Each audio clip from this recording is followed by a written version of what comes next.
नमस्कार दोस्तों, हिंदू धर्म में आप लोगों का बहुत बहुत स्वागत है। आज मैं आप लोगों को आस माता की व्रत कथा सुनाऊंगी। एक राजा के एक ही बेटा था। एकलौता होने के कारण वह अधिक लाड़ प्यार में पला था। इसी से वह बड़ा शरारती हो गया था। वह अक्सर पनघट पर बैठ जाता तथा गुलेल से ढेला फेंककर जल भरने आई स्त्रियों के घड़े तोड़ देता।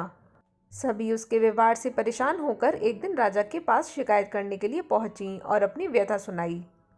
उनकी फरियाद सुनकर राजा ने कहा, कोई भी मिट्टी का घड़ा लेकर पानी भरने ना जाए।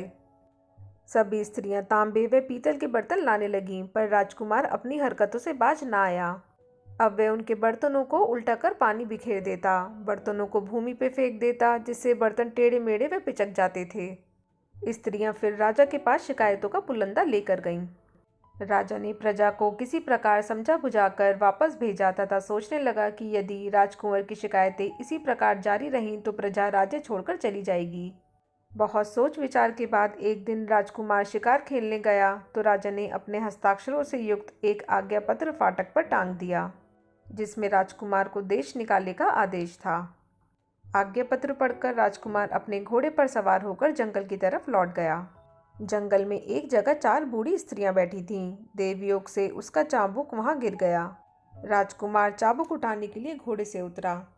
चाबुक उठाकर वह घोड़े पर फिर सवार हो गया। वह चारों स्त्रियां यह समझी कि राजकुमार ने उन्हें प्रणाम किया है। वह उससे पूछने लगी, तुमने किसको प्रणाम किया है? तो राजकुमार ने कहा, तुम में से जो सबसे बड़ी है मैंने उसे ही प्रणाम किया है। वे कहने लगी, अवस्था में हम सभी बराबर हैं। इस पर राजकुमार ने एक स्त्री से उसका नाम पूछा तो वह बोली, मेरा नाम भूखमाई है।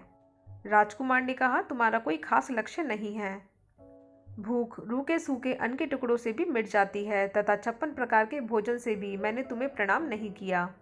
उसने दूसरी स्त्री से नाम पूछा तो उसने कहा, मुझे प्यास माई कहते हैं। इस पर राजकुमार बोला, तुम भी भूखमाई की तरह हो।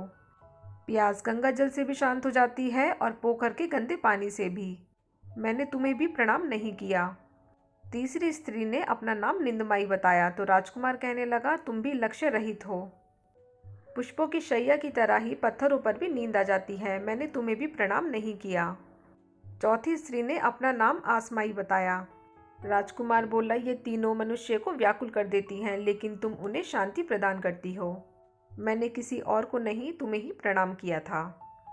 यह सुनकर आसमाई बड़ी प्रसन्न हुई तथा उसे 4 कौड़ियां देकर बोली, जब तक ये तुम्हारे पास रहेंगी तुम्हें युद्ध व जुए में कोई नहीं हरा सकता। जो कार्य करोगे उसमें सफलता मिलेगी, तुम्हारी इच्छित वस्तु तुम्हें मिल जाएगी। राजकुमार चल पड़ा। घूमते घूमते वह एक राजा की राजधानी में पहुंचा। राजा को जुआ खेलने का बड़ा शौक था। राजा के नौकर भी इस व्यसन से ना बच सके थे। राजा का धोबी जिस घाट पर राजा के कपड़े धो रहा था, राजकुमार अपने घोड़े को पानी पिलाने के उद्देश्य से वहां पहुंचा।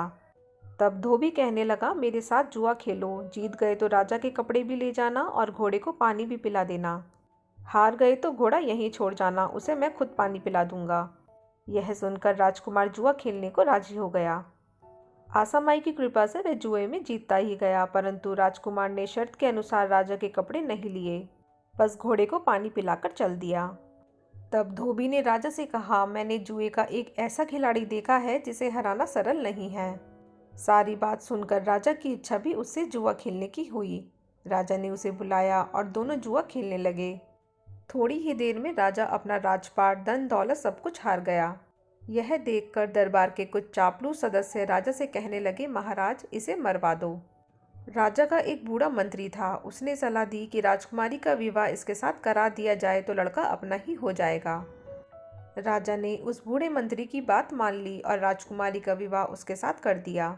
एक अलग महल भी उसको रहने के लिए दे दिया। राजकुमारी बड़ी सदाचारिणी थी। यहाँ उसकी सास नंदे तो नहीं थी, इसलिए उसने कपड़े की कई गुड़ियाँ बना ली तथा प्रतिदिन प्रातः उन्हें सास ननद मानकर उनके पैर छूने लगी। एक दिन राजकुमार ने उसे गुड़ियों के पांव छूते देखकर पूछा तो राजकुमारी ने सारी बात बता दी। तब राजकुमार कहने लगा कि गुड़ियों के चरण छूने की क्या जरूरत, हमारे परिवार में तो सभी हैं। तुम्हारी इच्छा हो तो पिताजी से आज्ञा ले लो। राजकुमारी ने पिता की आज्ञा ली। पिता ने यात्रा का पूरा प्रबंध करके बेटी को विदा कर दिया। राजकुमार जब सेना सहित अपने राज्य के निकट पहुंचा तो प्रजा ने सोचा कि कोई राजा हमारे राज्य पर आक्रमण करने आया है। राजा रानी तो पुत्र वियोग में रो रो कर अंधे हो गए थे। राजा को जब आक्रमण की सूचना मिली तो वह स्वयं ही बिना लड़े राज्य त्यागने की इच्छा से आक्रमणकारी राजा के पास जाने को तैयार हो गए।